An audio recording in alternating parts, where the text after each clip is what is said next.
Olá, queridos alunos, tudo bem? Na nossa aula de hoje, iremos abordar o que vem a ser a visão humanística da administração. A administração científica e a administração clássica não prestavam atenção nas necessidades e anseios das pessoas da organização. Faça aqui uma pergunta. Como você se sente ao ir a trabalhar com sono, com fome, angustiado porque um ente querido está doente? Possivelmente a sua resposta foi: me sinto péssimo e com baixa produtividade. Essa resposta é o que de fato acontece para a grande maioria das pessoas e por muitos anos isso era ignorado por parte da gerência. Muito se estudava para aumentar a produtividade das empresas, mas nunca se cogitou que as pessoas poderiam gerar essa diferença.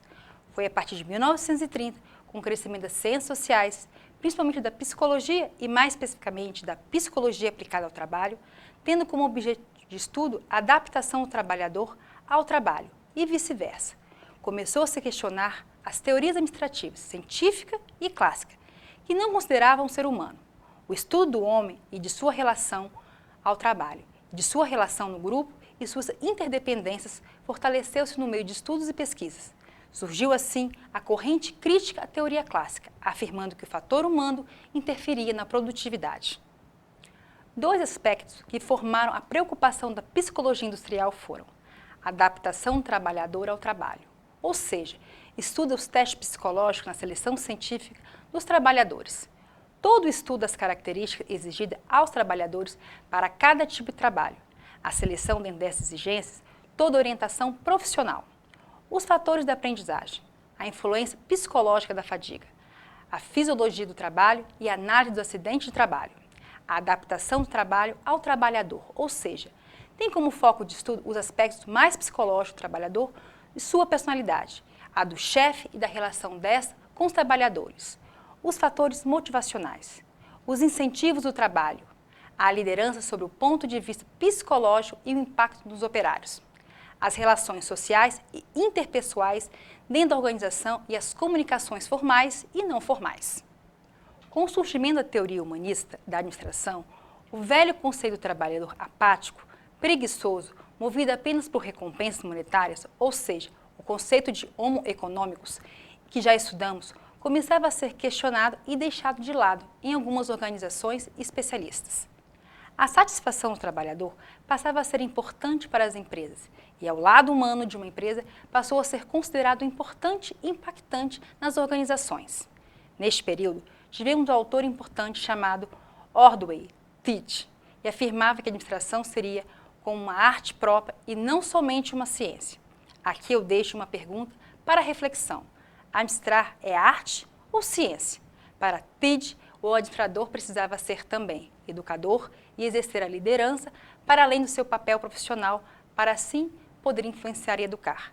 Teach afirmava que o chefe deve exercer o papel de influenciador para seus subordinados, sendo elemento fundamental para a execução da democracia dentro da organização. Ou seja, Teach estava definindo como deveria ser o comportamento e a atuação do líder, um influenciador, aglutinador, educador, um agente moral e o símbolo principal da democracia na empresa, sendo executor das diretivas e disseminador da visão global da empresa. Entre os psicólogos da época, temos Mary Packer Follett, que defendia a ideia que as pessoas deveriam contribuir espontaneamente, que o gerente teria o papel de integrador dessas contribuições especializadas nas funções empresariais de marketing, produção, finanças e recursos humanos. Segundo Follett, os elementos a seguir deveriam ser levados em consideração. A organização deve ser vista como força viva e não é fixa, que é formada por pessoas, logo reage aos estímulos externos que não podem ser definidos com precisão pela sua aleatoriedade. Em função dessa interação constante e viva com os estímulos, todos os problemas da empresa seriam problemas das relações humanas. A participação psicológica é importante na administração, ajudando com suas técnicas a melhorar o desempenho das pessoas na empresa e nas relações interpessoais. Para Follett, a liderança é uma consequência do grupo e deve ter uma atuação de aglutinação para obter a melhor participação de cada um, em vez de ser uma execução do poder do líder. Não é possível determinar nenhuma regra universal para tomar decisão, porque a decisão é contextualizada ao momento da decisão e à situação existente. Por fim, temos mais um autor importante a ser mencionado, Chester Bernard, um executivo americano que propôs a cooperação na organização. Veja a seguir alguns aspectos da sua proposta. Os seres humanos não são estáticos e fixos, ou seja, sofrem mudanças constantes conforme mudanças do ambiente. A organização existe por causa das cooperações entre seus membros. A autoridade é um problema constante nas empresas e depende da forma como a comunicação entre o chefe e o subordinado acontece. O administrador, além de planejar, organizar, dirigir e controlar, também precisa manter os esforços em clima de cooperação. Caros alunos, chegamos ao fim de mais uma videoaula e deixo como indicação um filme chamado A Fuga das Galinhas, que retrata em diversos momentos o poder do líder em aglutinar, motivar e influenciar os colaboradores para objetivos em comum. Espero que todos tenham gostado e nos vemos na próxima aula.